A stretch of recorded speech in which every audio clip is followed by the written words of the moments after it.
Shasha Zaturna.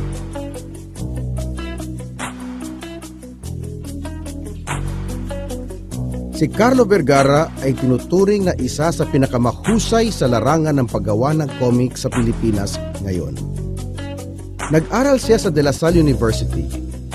Bukod sa paggawa ng comics, si Carlo ay abala rin bilang graphic designer, magazine editor at university lecturer. Ang kanyang obrang pinamagatang One Night in Purgatory ay itinanghal ng National Commission for Culture and the Arts bilang Best Comic Book para sa taong 2001. Ang Shasha Zaturna, ang isa sa mga sikat niyang obra, ay nagtamo ng National Book Award mula sa Manila Critics Circle.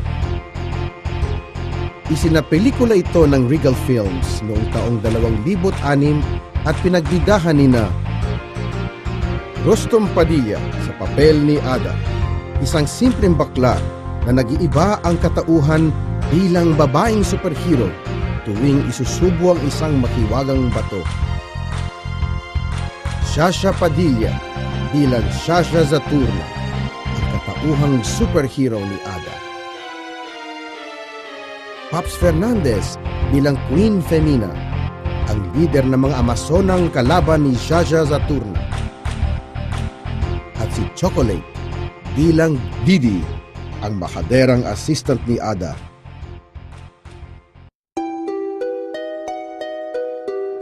Si Ada ay isang simpleng bakla na nagpapatakbo ng maliit na parlor sa tulong ng kanyang makaderang assistant na si Didi. Nakapulot siya ng mahiwagang bato at tuwing isusubo ito, nag-iiba ang kanyang katauhan at nagiging babaeng superhero. Sa pagtatanggol sa naaapi, kalaban niyang mortal si Queen Femina.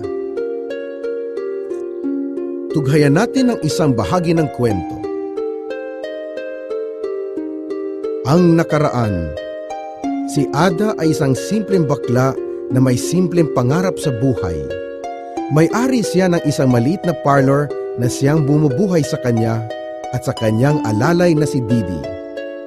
Habang naliligo isang gabi, isang mahiwagang bato na may tatak Zaturna ang bumagsak sa tabi ni Ada. Sinabi ni Didi na baka iyon ang tulad na napanood niya sa pelikula na kapag isinubo ay magdudulot ng kakaibang kapangyarihan. Isusubo nga kaya ni Ada ang mahiwagang bato? At ano naman ang mangyayari kapag naisubo niya ito?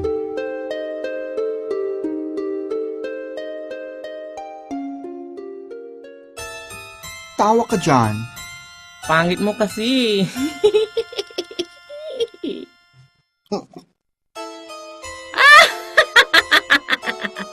Matagumpay, Profesora! Mamahalin siya ng tunay ni Dodong. Kakaiba. Kung siyang pumasok, parang naging tubig. Lasang arnibal. Baka may kapangyarihan nga yan. Sumigaw ka ng Saturna. Ayoko, inuuto mo na ako. Ano ka ba naman? Eme ka pa? Bakit Saturna? Ano bang nakaukit sa bato, Aber? Halika, sabayan kita. Baka sabihin mong hindi ako nakikisama sa'yo. Lakasan natin, ha? Feel na feel mo talaga to, ano? Alam mo, Lola Basha, walang mangyayari sa'yo kapag parati mong sineseryoso ang buhay. Gumawa naman tayo ng kaunting kabaliwan. Wala naman tayong sinasaktan. Kung walang mangyari, at least may kukwento na tayo sa mga anak at apo. May bala ka pala. Kamaingay. Alam mo naman ang reputasyon. Oh, handa ka na? 1, 2, 3! Saturna! Ba't di mo ako sinabayan? Nakakaya, no? Ada, tayo ay bading. Para sa karamihan, nakakahiya na tayo anuman ang gawin natin. Kaya huwag nating silang biguin. Lingid sa kaalaman nila, nakukuha natin ang ating tanyag na lakas sa pagpapakapal ng mukha. Itaguyod ang bandera, sis. Ulitin ko, kailangan bongga ever with matching taas ng kamay, ha? Okay? 1, 2, Saturna!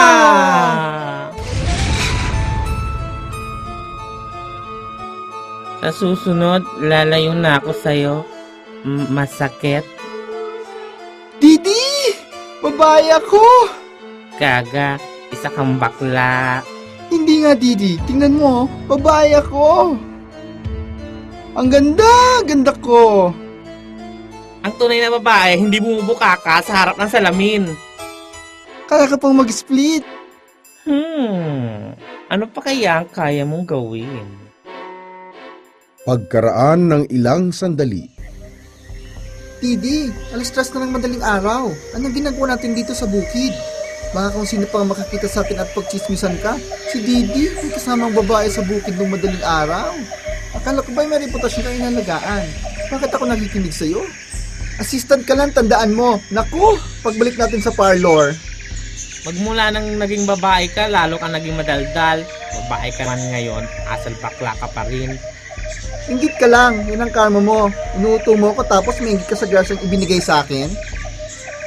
Kung tamang hinala ko, hindi ka lang naging babae. At isa pa, hindi lahat ng baklay madaldal. Meron ding may poise, may breeding, edukado at respetado tulad ko. Assistant ka lang, tandaan mo. Eto ang puno, bunutin mo na.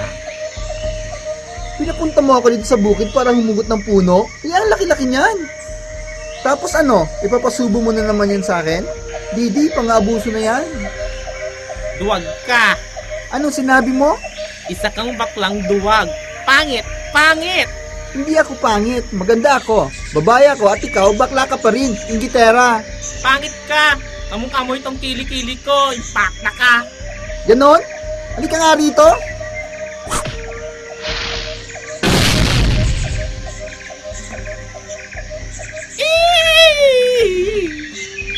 Tamang hinala ko, Ada. May kakaiba kang lakas. Nakita mo ba? Ang galing-galing ng sister ko. Nagawa ko yon? O diba, bongga? Sorry dun sa mga sinabi ko kanina. Ginawa ko lang yun para mapatunayan kong hinala ko.